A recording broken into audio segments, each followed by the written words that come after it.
Well, hello. This is Stephanie with Leftovers 235 LLC. How are you guys doing?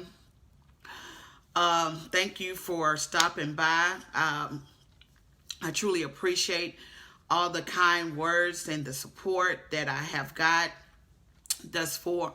I truly appreciate that.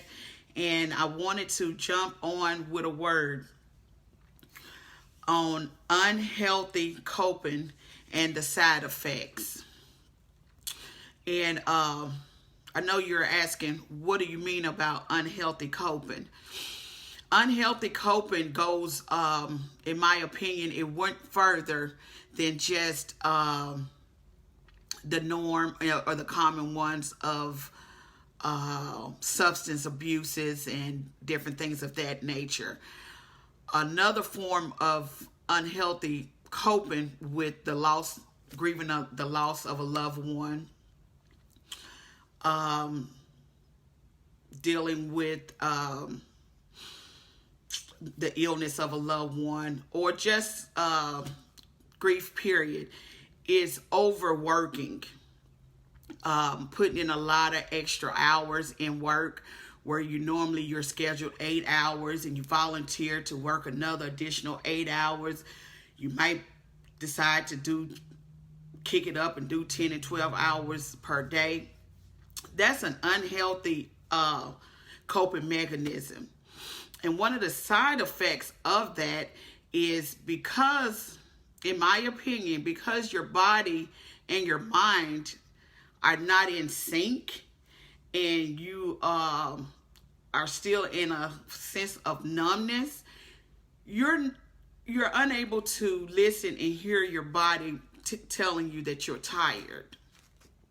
And so because of that, you're overworking yourself. You become to work, by working those long hours, you'll put more work and pressure on your body and your mind. And because of that, you have different side effects. And those side effects can be loss of the usage of limbs. You can have swelling in your feet, your hands, your mind, and also not only physical, but it affects you. It affects your time with your family. The time that you can't get back, that time that you normally would have on weekends to spend getting to know your grandchildren, your children better, or going out with friends and family. You won't have that because of the tiredness that you are feeling because of the overworking that you're doing, and that is your form of coping with your grief. So that is one of those unhealthy coping side effects. Another unhealthy coping mechanism of grief is hoarding.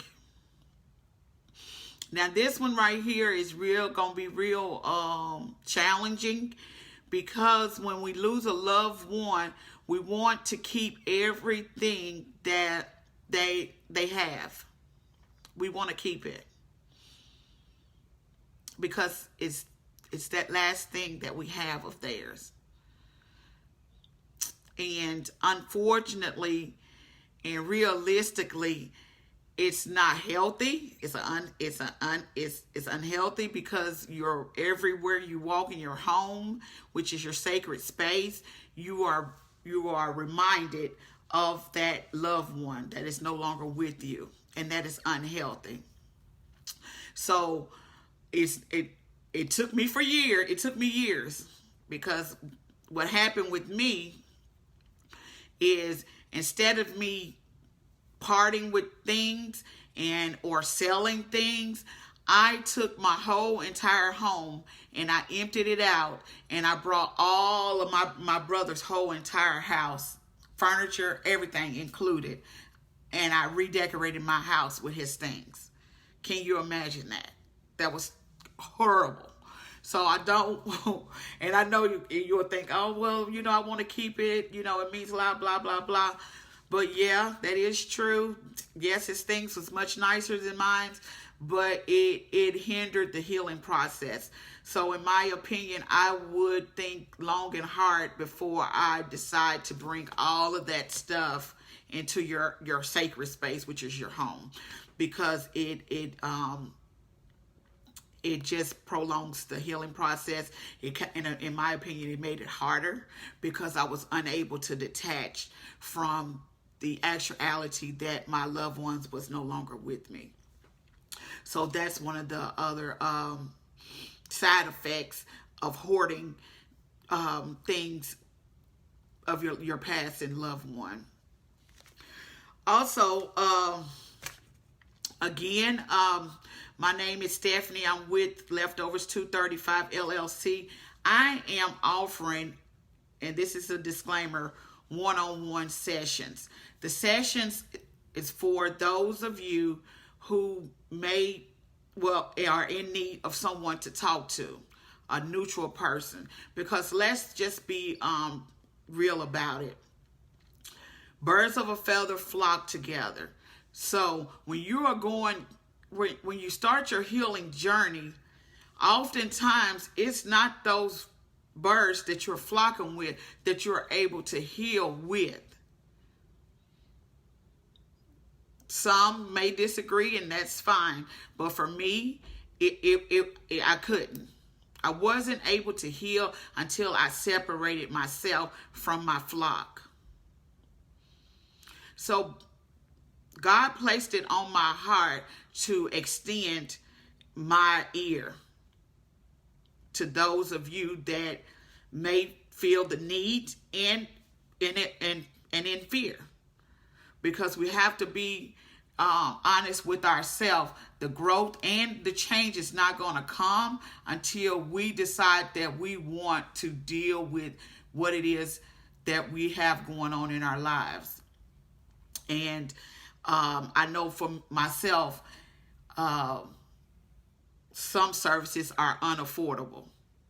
So he allowed me to put this out there to help others.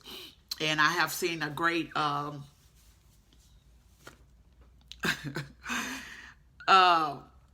thank you, Tawana. Yes, that is those clothes. I kept them all. I kept every suit. I kept everything. I kept it for a long, long time. I even had my kids wearing my brother's clothes. I have several pictures with that. And what that will do, I get into it, and it's because I see it's you, so I can throw it out there to you. When we as adults don't heal properly, it goes down in generations. It messes up the whole playing field is off. That's what happens. So because your nieces, your nephews, my kids, and all that surround us, they see that. We project that onto them subconsciously. And then we throw in there, oh, you look like your uncle. You act like your uncle. You look like your dad. You act like your grandmother. And what we are doing is, instead of healing, we're projecting. So I just wanted to be of service to help someone. Hi, Greg, thank you. And to help someone get through their process healthy, and so that they can stop that generational curse, and instead of the curse, have generational blessings, because it starts with the mind. And again, My name is Stephanie with Leftovers 235 LLC. Go to my business page if you would like to schedule a one-on-one session. Again, I'm not a medical professional. I am just someone that is there for you. And thanks again, and you guys have a nice day. Bye-bye.